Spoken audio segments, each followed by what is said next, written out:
So what we've got here is a 1965 Series 2A Land Rover.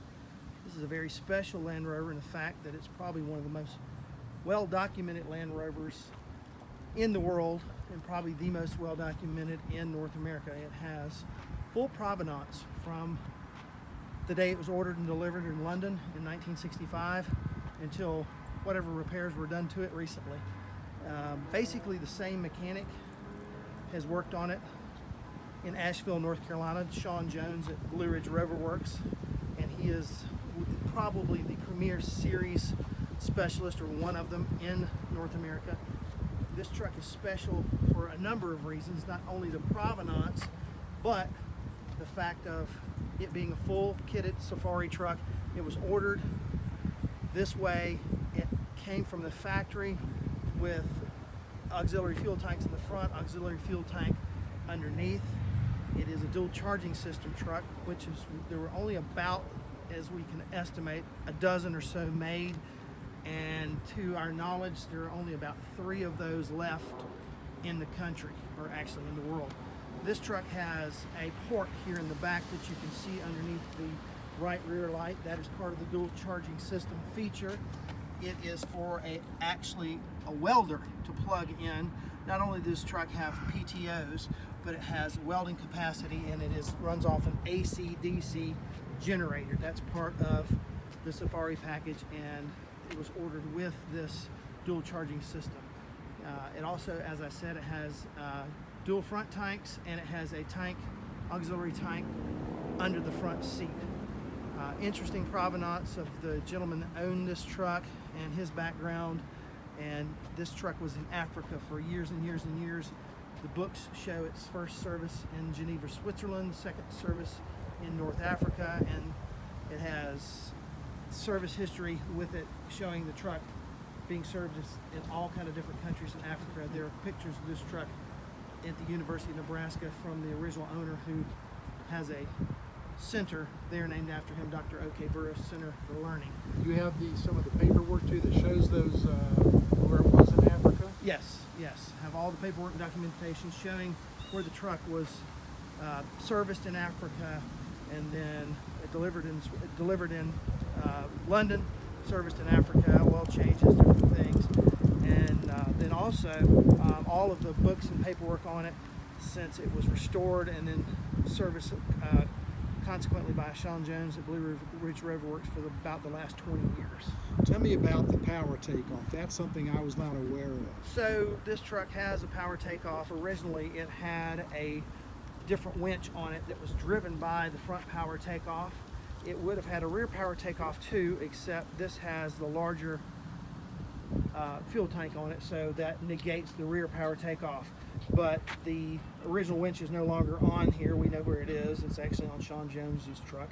But that power takeoff would run the original winch, so it's been gasoline powered. So it's powered by about 77 horsepower, 2.25 liter gasoline engine. And this vehicle basically has 16 forward speeds.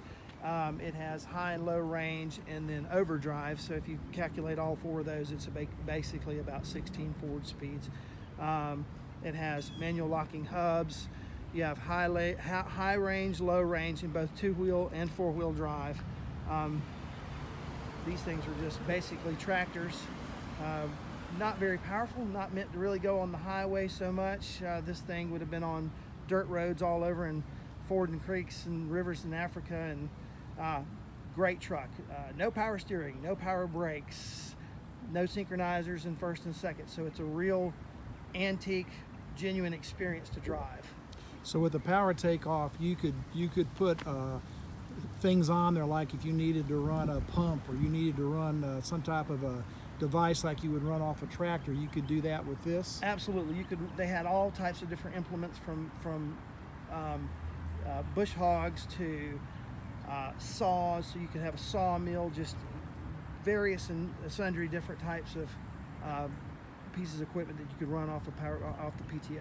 And then you tell me with the dual power, and we looked at the plug just a minute ago, you could actually, if you had to do some repairs that required welding, you'd be able to do that? Yes, so it had a welder, this built-in AC/DC system. It has a It has a selector box in the rear to operate that. And so this is a very unique wiring harness. When this truck was being restored, I've heard firsthand from the people that built the wiring harness over in England, when they got the schematic for this, they called back and they said, this is wrong, this can't be for what the project you're doing. They said, no, this is a dual charging system truck.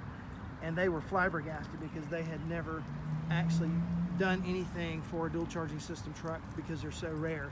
And they made the wiring harness for this truck when it was restored in '97, and it was built in England. This is all these guys specialize in, is these old wiring harnesses for these trucks, and they're built to spec as well, probably better than the original Lucas, but to Land Rover specs. Yeah.